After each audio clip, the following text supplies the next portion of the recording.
What's up, guys? Mr. Woodman back at it again with another lecture PowerPoint thing series. This is going to be lesson 3, the end of World War One, or like it says here, World War One ends. Um, let's get started. Well, before we get started, I want to point out this famous picture here. I've been saying famous a lot for a reason. I mean, these pictures are actually etched in history as some of the most important ones ever. This is going to be in the Hall of Mirrors in Paris, and more specifically in the Palace of Versailles. This is where the Treaty of Versailles is going to be signed.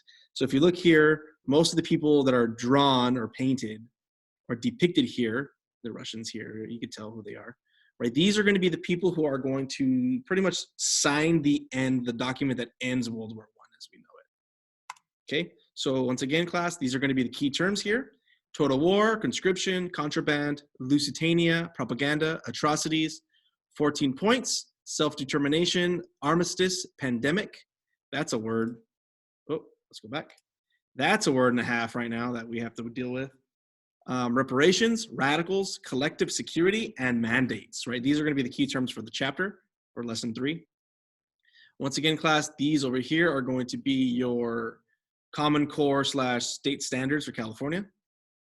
So you'll be able to describe how World War I became a total war, explain how U.S. entry into the war led to an Allied victory, list the effects of World War I in terms of financial costs, high casualty rates, and political impact, describe the issues of the Paris Peace Conference and the impact of Woodrow Wilson's 14 points, and summarize the terms and impact of the Treaty of Versailles. So we'll be able to do all that at the end of this. So class, before we get into the actual lecture PowerPoint thing, please get a piece of paper out, get your iPad out, right, and make another tab. However you want to do it, go ahead and start writing some of this down. Some of these notes are going to be very, very important going forward. Once again, class, we really already talked about most of this already, so it's just going to be kind of a refresher, okay? Let's get started. Governments direct total war. So this is going to be a picture of people pretty much getting ready to sign up for military services. It says there on the bottom, when Britain declared war against Germany in August 1914, men rushed up to sign up for military service. Here, crowds of hopeful enlistees wait outside a recruiting station in London. Class, it's very important to remember that Britain isn't going to have a very large army. What they're going to have is a very large volunteer army. So like it says right there on the bottom, people who sign up for military service. It's going to be different from Russia and Germany and Austria because the men that are fighting for those countries aren't going to necessarily have a say in whether or not they want to do it. Here, Britain, these people are going to sign up for military service, very similar to military service in the United States today. Today, if I want to join the Marines, I go out to a recruiter, I sign a paper, I join the Marines, or I join the Army, or I join whatever. That wasn't always the case. As we talk about in a couple of weeks, when we're talking about World War II, when there's a draft, people are going to have to mandatorily have to enlist in the army. They have to do it. There's countries that do that today. So for example, South Korea, every man born in South Korea has to do at least 2 years of military service. And there's pretty much no ifs, ands, or buts about it unless you're doing something else for the benefit of the country. But we'll talk about that later. So this is going to be a very interesting question. How is the sinking of the Lusitania going to affect American public opinion of Germany? So go ahead and pause the video, write down that question, answer it. How is this picture going to affect public sentiment in regards to Germany? How are the American people going to view this sinking of a boat? And how is it going to start changing the way people think of Germany, okay? Write down the answer, just whatever little thought bubbles, okay? Because this is going to be a very, very big deal. No, let's talk about propaganda. Propaganda is going to be something that is really going to sink its teeth into popular culture, and propaganda is going to be very, very widespread going forward. Some of the best propaganda posters ever are going to come out of World War I and World War II. And now pretty much we won't see propaganda in terms of posters like this, but we'll see propaganda today as certain YouTube videos, certain commercials, certain things that NFL teams or NBA teams, like the salute to service, right? Because we have to remember that class, that propaganda isn't always a negative. I mean, today it has a negative connotation to it, but propaganda is pretty much a medium that sole purpose is for you to feel some type of way. So for example, if I want, as a country, let's say the United States government, and I want the national sentiment to be more pro troops or more pro war, well then I'm going to go out and I'm going to give the NFL money, the NBA money. I'm going to give them money to promote my image, if that makes any sense. So for example, the first thing I could think of is when, before every game, all the teams stand out and they do the not the Pledge of Allegiance, the blanking out, national anthem, right? That's a propaganda tool to spark something in you, to get you to feel some type of way towards your country, right? It's not always a bad thing, right? It's not always going to be a bad thing. Now, what emotions are they trying to appeal to? Everything that you see is trying to appeal to something, someone's sense, your pathos, ethos, and my Lord.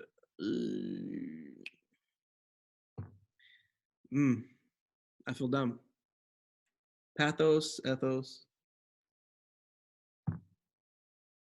It's not coming to me. Oh well, right. It's gonna try to appeal to your three emotions, right? So for example, here, Irishman avenge Lusitania. Join the Irish regiment today. Right? Women of Britain say go, right? So if we look at this picture here, what role did women have in Britain and during the Great War? This is going to be, if you answer this, it's number 6 in the topic 7 assessment, right? Women of Britain say go. So here in this picture, you can see that the women and children here are telling the husbands here, go out to war, go defend your country, right? If the woman of your life is telling you to do something, the chances are you're not going to feel as bad leaving if they're for it, right? And here, class, this is just for the Irishman avenge Lusitania. This is just going to be a straight appeal to revenge, appeal to, hey, we must protect ourselves, and if no one's going to do it for us, we must do it ourselves, right? So let's keep going. Now, governments direct total war. By 1917, European societies were cracking under the strain of war. Casualties on the front and shortages at home sapped morale, right? Sapped as in just took away morale. Morale is good feelings. The stalemate dragged on, seemingly without end. Soon, however, the departure of one country from the war and the entry of another would tip the balance and end the stalemate. Okay, class? So looking forward, we kind of know what country is coming, but really, we haven't really talked about which country is going to leave the war necessarily. Now, this picture here on the right is going to be very interesting to look at. This is going to, these squiggly lines here, right? They're going to be trenches. They're going to be an aerial view of different sets of trenches. It's going to be very, very interesting to look at because, as you could tell, there's just tunnels and tunnels, especially over here, just tunnels that go on for miles. And that's why there's going to be such a stalemate. That's why it's going to be so difficult to break that gridlock, because there's just no moving it. There's no way you could get through that amount of defense. Now morale breaks down. The soldiers ate, slept, fought, and died in the trenches. As the war dragged on, the casualties mounted. Morale was severely tested, right? People didn't want to be there anymore. We've seen this in the 1917 snippet that we showed you, and the documentary that we showed you. This was not a good life. This was miserable. This was terrible. You're cold, you're hungry, you're wet. Trench foot, you're getting attacked by mice, by lice. It's just an awful time to be around. So as people thought, like I said in the last video, the English thought they were going to be in this war for a couple months. They thought they were going to be home by Christmas. Well, a couple months turns into a couple years, and all of a sudden you start thinking to yourself, well, I didn't sign up for this, right? These men here didn't sign up for this. So this is going to be a very, morale breaker is what they would call it. Now, continue breaking down morale, right? War-weary civilians and soldiers, long casualty lists, food shortages, and the failure of generals to win promised victories led to costs for peace. Instead of praising the glory seeds of heroes, Warpole, it's like, well, that's a typo, I'm sorry. Right, but it's supposed to be war veterans, right? British soldiers, Siegfried Sassoon. Wow, this is really bad. Big Nazi leaders, your errors wasted so many lives. So really what's going on here, class, sorry about this, but as you know, casualty lists kept getting bigger. There's less and less food. For example, I keep bringing up the video that we showed you, but the video of 1917 where the two friends meet up each other. He wakes up and he wonders, hey, do we eat? And the guy says, no, we haven't ate yet, right? So you don't even know when your next meal is coming. So all of these things, right? Generals promising you victory and you not having it, saying, hey, you're going to be able to go home for Christmas, and months, years go by, you're not home yet. So what's going to happen? People like Siegfried Sassoon are going to use this and use this as a influence on their poetry. This is going to, shape the lives, the ideas, and the sentiments of certain countries. So for example, those of you guys are going to have English literature, I believe, with Miss Velez. So I believe next year you guys are going to have English literature. Or some of you, most of you, I'm not really sure exactly when you guys are going to have it. But when we talk about British literature, there's going to be a period. This era is going to be called the Forgotten Era because a lot of these men didn't have the chance to come home. And a lot of the men who did come home are going to come damaged, really. They're going to have missing limbs. They're going to have just scars that are going to remind everybody of what happened during World War I. And this sentiment, the way people are going to act, the way, the people are going to write, the songs they're going to sing are going to be very, very sad in tone, sad in nature. Here's just an example of this, right? It's going to be a poem by Siegfried Sassoon called Suicide in the Trenches. Right? You smug face the crowds. I can't even read right now. You smug face the crowds. Read it yourself. I can't even read it right now. All right, guys. But yeah, I'll go ahead and read it again. You smug face the crowds with kindling eye, who cheer when soldiers, lads march by. Sneak home and pray you'll never know the hell where youth and laughter go. Right, class? He equates this war to hell. Right?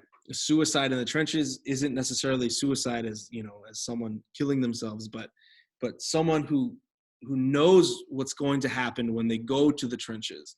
Chances are you're going there with a very low survival rate. And it really goes and really reflects just the amount of just despair and terror and horror that these people are going to have at this era. So that's good, a good segue to talk about Russia, right? So the revolution in Russia is going to start. 3 years of war had hit Russia especially hard. Stories of incompetent generals and corruption eroded public confidence. In March of 1917, riots in St. Petersburg erupted into a revolution that brought down the Russian monarchy. So class, we have to remember who is in charge at this time, right? The Tsar. It's going to be a family. It's a monarchy. They're going to have all the power. They're not going to be like England, where yes, there's a queen and a king, but there's a constitutional monarchy where the constitution is the one controlling everything. Here in Russia, that's not the case. It's going to be the czars who are rolling and just controlling everything. Right? The new Russian government continued the war effort with support of the Central Entente, right? The Central Powers, the Triple Entente. At first, the Allies welcomed the overthrow of the Tsar, but soon after, in October of that year, a second revolution brought Vladimir Lenin to power. Lenin had promised to pull Russian troops out of the war, so in early 1918, Lenin signed the Treaty of Brest-Litovsk with Germany. The treaty ended Russian participation in World War I. So that's a lot to unpack here. In March of 1917, the people of Russia, the people who are not in the front, the people who are not fighting, so this is going to be the women, this is going to be, the elderly, they're going to grow tired of it. Too many people are dying. Too many people are dying in such a short period of time. So what they're going to do is they're going to overthrow the Tsar. They're going to march into his palace and pretty much tell him, it's over. It's over for you. We're not doing this anymore. However, class, they're going to control, they're not necessarily going to control, but they're going to have puppets doing whatever they want in this new government. And soon after that, the people are going to quickly realize that, hey, well, nothing's changing. We got rid of the Tsar, we got rid of the people in charge, but nothing is changing. We have to get rid of more people. So that's what they do. Soon after that, Vladimir Lenin's going to step in. And the reason why he's going to be put into power is because he's telling people everything they want to hear. We're going to withdraw the troops. We're going to bring our men home. We're going to make more food. We're going to fix our economy. We're going to strengthen ourselves before we ever think about going into another war that we can't afford to be a part of. So people are going to lift him up, and he's going to be the one that's going to become the poster child for this new Russia. He's going to be the one that's going to lead them into this new dream state that they want to have, this new idea of what Russia could possibly be. Because we have to remember, class, Russia is doing very well. They are doing well, but they're not doing well as a country. The very top of Russia is doing extremely well. They're very wealthy. They have all the power, all of this land. But the people of Russia are starving. The people of Russia don't have anything of value. The people of Russia don't have, like I said, they don't have anything. So as soon as someone gives them the hope, gives them the promise of, hey, you'll be able to feed your children and not have to worry about, when your next meal is coming. That's going to be very, very enticing to people. People are going to want that. People are going to, flock to his ideals. So as they exit, the United States are going to enter the war. Soon after the Russian Revolution began, another event altered the balance of forces. The United States declared war on Germany for reasons that we'll talk about right now. The reason, I made a video about it that I posted the other day about, the Zimmerman telegram. That's going to be a big issue for that. Many factors contributed to the decision of the United States to exchange neutrality for war in 1917. So that's when they're going to step in. Right. The biggest thing that's really the biggest issue for them is this unrestricted submarine warfare. The German U-boats are going to have, really an unfair advantage. Like I said in the video that I posted the other day, these U-boats, these submarines are going to just be ghosts pretty much. They're going to sail the seas. No one's going to know they're coming. You can't see them. They're underwater. There's no sonar. There's no radar yet. And if there is, it's very primitive. They can't really pick them up until the last minute. And what they're going to do is they're going to be ruthless. They're going to go out and they're going to sink a bunch. And I'm talking about dozens of neutral ships that are giving supplies to everybody. Ships that want to ensure that there is no, that there's no issues in other neutral venues or other neutral countries. So, for example, if Mexico is sending a ship full of supplies to Spain, it has nothing to do with the war, right? They're both neutral. Well, the Germans are, they're taking those ships. They're sinking those ships. They're stealing the supplies, right? This unrestricted submarine warfare is going to be very, very detrimental to the rest of Europe and just to the rest of the world. And that's going to rub the United States the wrong way, right? Anti-German sentiment is going to grow, right, as a response to the Zimmerman telegraph that I talked about. Wilson's going to ask for a war to end all wars. That's what he's going to call this when he's talking to Congress about joining the war, right? He's going to say, we need to enter this war to end everything. The only way we can have peace is to go into there and completely eradicate the threats. And is that going to work, right? Just think about it, knowing, history. Is that going to end all the wars, right? There's a reason why we call this World War I. And Wilson's 14 points. And we're going to talk about that shortly.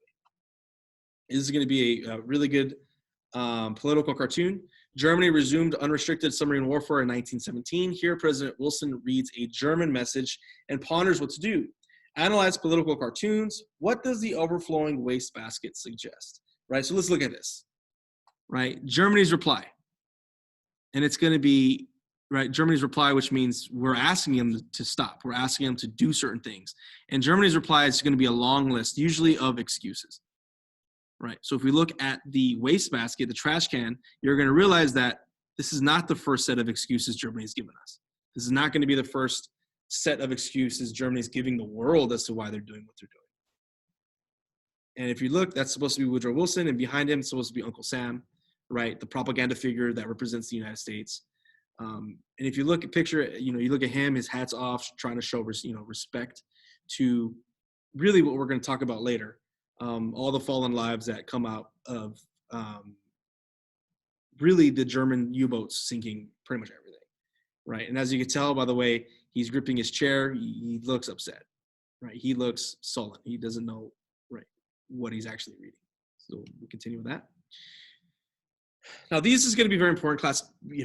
Slap that pause button. I need you guys to copy this down. I need you guys to know what this is. This is going to be Woodrow Wilson's 14 points. These 14 points are going to be pretty much his like thesis statement. So we talked about Martin Luther's 95 Thesis, rose a list of things that need to change, right? Woodrow Wilson's going to do something very similar, but it's going to be 14 points. And it's going to pretty much outline what needs to stop in the world, in Europe specifically, so that we keep the peace. So for number one, no secret treaties. We know that World War I started because of the secret alliances that different countries are going to have with one another. But if you have a conflict with somebody, but someone else also has a conflict with one, and everyone's tied together, there's no such thing as one-on-one discussion, right? It turns into one talking to a whole group of allies, and that doesn't really work out clearly, as you know, from what we just experienced in World War I, right? Freedom of the seas. Number three, free trade. Number four, large-scale reduction of arms. So, class, another thing was this arms race and this militarism that really sprouted during World War I, where people were just stockpiling weapons, people were just stockpiling, soldiers. And for us to kind of slow down on that, hey, we don't need that many bombs, we don't need that many machine guns, right? If we're honestly trying to find peace, then we need to, stop building guns, because I'm not going to trust someone who says, hey, I'm done fighting, if they're continuing to build weapons. Well, that doesn't make sense, right? Why do you keep building those weapons? So number five, impartial adjustment to colonial claims based on based on interest of governments and native populations. Number six, evacuation of all Russian territory, providing Russia the best opportunity for self-determination. Now, self-determination is going to be a concept very, very important. Number seven, evacuation and restoration of Belgium as a sovereign nation. So class, as we talked about before, Belgium is going to be, right, their own country, right? We talked about how they got their independence and how England was very nice to them, very kind to them. They were their allies. Well, we know that Germany is going to attack, right, the Schlieffen Plan. They're going to attack France through Belgium, right? What he wants is everyone who's not Belgium to get out, right? Leave them alone. Let them do their own thing, right? Number eight, the liberation of France, return of the region of Alsace-Lorraine to France. So part of the region that Germany was fighting for in France, that were saying, hey, all the people over there are French. I'm sorry, we're German, right? To get out of this war, right? They wanted France to be free. They didn't want France to be a part of German or have German occupation inside there, right? Number nine, the readjustment of Italy's frontiers based on recognizable lines of nationality, right? Italy was starting to get bloated. Bloated is the wrong word, but it started to expand its territory artificially. So they're just saying, instead of, it's hard to say. So how we look at a map and there's lines, right? Saying, oh, this is Italy, right? It's just shaped out, it's drawn out. Well, they started to say, hey, actually, no, it goes on past the lines, right? So they're kind of like not really making their country bigger, but they were at the same time. It's hard to explain. Number 10, peoples of Austria-Hungary should have the freest opportunity for autonomous development. Number 11, occupation forces to be evacuated from Romania, Serbia, and Montenegro. Serbia should be free and secure access to the sea. So what this means is, foreign militaries should get out of the Balkans, right? Romania, Serbia, Montenegro, Austria-Hungary, all this Balkan people need to be on their own. Let them sort it out themselves. Number 12, autonomous development for the non-Turkish peoples of the Ottoman Empire. Free passage for all ships through the Dardanelles. So the Dardanelles is going to be a river. Number 13, the independence for Poland with free and secure access to the sea. Number 14, formation of a general association of nations to guarantee to its members political independence and territorial integrity, the League of Nations. These 14 things is going to be a list of outcomes that Woodrow Wilson is trying to say needs to happen. Okay, for peace to continue, these 14 things need to happen, right? And the Great War ends. A London crowd celebrates the end of the Great War. Similar scenes occurred in the United States and other allied countries, right? So people are just going to celebrate. However, class, as people are celebrating, people are starting to really see just the massive amounts of losses, right? World War I ended in 1918, but its human and economic costs would be felt for decades. Many nations had thrown all the resources into the fight, and their losses were staggering, right? And we're talking about resources class. It's not just money, but it's people, right? If you look at killed, Russia had, 1,700,000 people killed, the most out of everybody, other than a little bit less than Germany, right? Austria-Hungary lost 1 million people. France lost 1 million people. Now, how many people were wounded, right? You add them all up, it's just too much. It's just too much. In the financial cost, right? Russia is 25 billion, British 55, France 48, the United States 32, and we weren't even in the war that long, right? That's how much we're going to give as a neutral country, right? How much we're going to try to help out. 60 billion from Germany, right? This is going to be just astronomical numbers. Now, making the peace. Just weeks after the war ended, President Wilson boarded a steamship bound for France. He had decided to go in person to Paris, where Allied leaders would make the peace. Class, because we have to remember, we're the only country in World War I that wasn't based in Europe, right? So we had to go to Europe to say, hey, this is what's going to happen.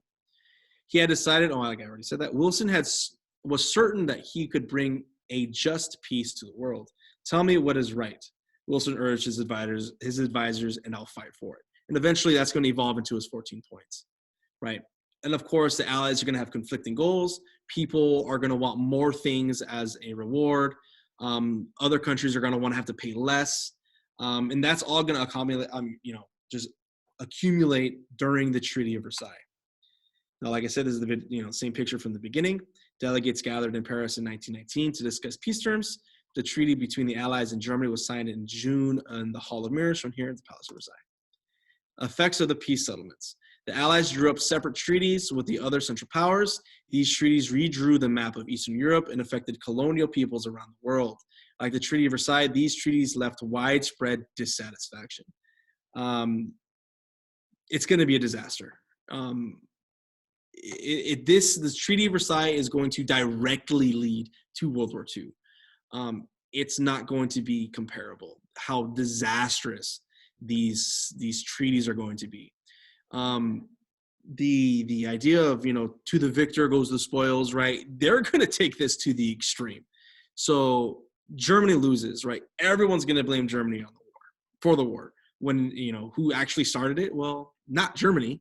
Germany was probably the biggest player in the war, but it wasn't necessarily all of their fault. But Germany's going to have to pay massive amounts for I can't talk today. But they're going to have to pay back a ton of money to the people who won the war. So Britain's going to say, hey, well, you owe us so many billions of dollars.